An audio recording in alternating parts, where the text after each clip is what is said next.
رسول اللہ صلی اللہ علیہ وآلہ وسلم کے صحابی سیدنا ابو بکر صدیق رضی اللہ تعالی عنہ نے سب سے پہلے قرآن کو جمع کیا۔ لوگوں کے دلوں میں یہ اشکال بھی رفع ہونا چاہیے، جب 70 قراء شہید ہو گئے، پہلے احد میں صحابہ شہید ہوئے، پھر بئر معونہ میں 70 صحابہ شہید ہوئے جو لوگوں نے دھوکے سے بلا کے شہید کیے، پھر 70 قراء منکرین ختم نبوت کے ساتھ جہاد کرتے ہوئے شہید ہوئے۔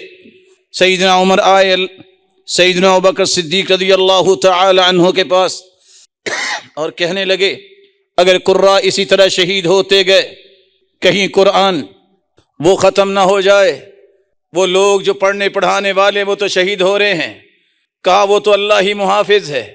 اللہ نے شرح صدر کیا، عمر اور زید ابن ثابت کو بٹھایا کہ بلاؤ لوگوں کو جس کے پاس لکھی ہوئی آیت ہے، جس کو زبانی یاد ہے، 2 گواہ لیتے آئیں اور قرآن لکھتے جاؤ۔ اقعد علی باب المسجد فاکتباہ ومن جاءکم بشیء من شاہدین، جو 2 گواہ لے کے آ جائے لکھ لینا۔ پورا قرآن لکھا گیا۔ سب سے پہلے ابوبکر صدیق رضی اللہ تعالی عنہ کے زمانے میں، پھر اس کا نام مصحف رکھا گیا۔ یہی مصحف، یہی صحیفے سیدنا عمر رضی اللہ تعالی عنہ کی طرف منتقل ہوئے۔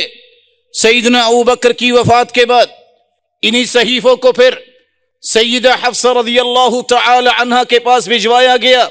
سیدنا عمر کی شہادت کے بعد پھر سیدنا عثمان کے زمانے میں جب فتنہ اٹھا، کچھ نئے لوگ مسلمان ہونے والے کہنے لگے میری قرأت ٹھیک ہے، دوسرے نے کہا میری قرأت ٹھیک ہے، تو سیدنا عثمان نے 3 کام کیے۔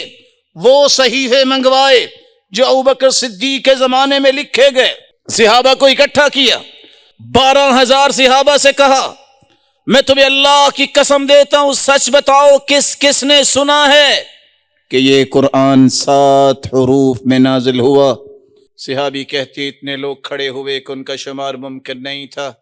نقل کرنے والے نقل کرتے ہیں 12,000 صحابہ نے یہ کہا، اور خود بھی سیدنا عثمان کہنے لگے میں ممبر پہ گواہی دیتا ہوں میں نے بھی یہی بات اللہ کے رسول سے سنی۔ پھر ایک کمیٹی بنائی، زید بن ثابت رضی اللہ تعالی عنہ اور زبیر رضی اللہ اور عبداللہ ابن زبیر رضی اللہ تعالی عنہ، اور 2 صحابہ کی، جنہوں نے پھر 6 مصاحف تیار کیے اور ان کی نقلیں تیار کر کے مکہ، مدینہ اور کوفہ، بصرہ اور شام میں بھجوائیں، اور آج تک یہ قرآن جس طرح اللہ کے رسول پر نازل ہوا اسی طرح محفوظ ہے۔